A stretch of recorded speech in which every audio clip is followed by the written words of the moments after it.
Hi, I'm Canadian artist Roxanne Jervis, and I'm really busy getting these videos ready. I'm going to show you how to blend with a stump.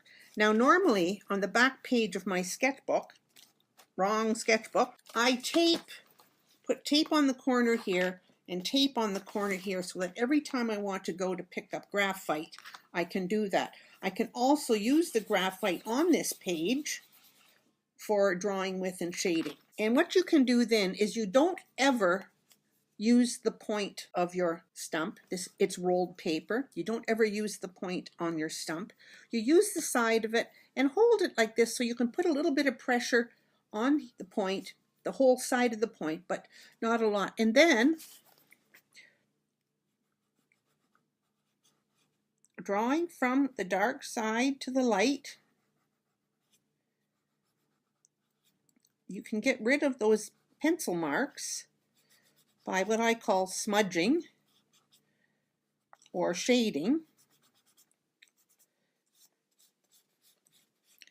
and do it on a bit of a curve.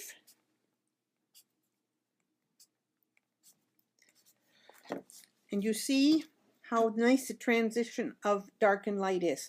If you find you've got too much strength in the middle, again, go back to your malleable eraser and roll it out. Oh, this one is stiff. And just go along where the darkest section is and roll away from the light side. And you'll get a bit of graphite on here. You roll that back into your eraser. Now you can see where I picked it up, and I'm going to just soften it a wee bit more.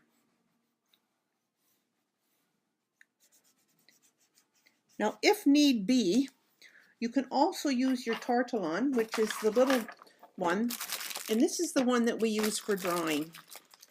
And this is the Tortillion, or Tortillion, however you want to say it. And you can pick up that extra graphite in here, and you can actually draw again with the side of the point.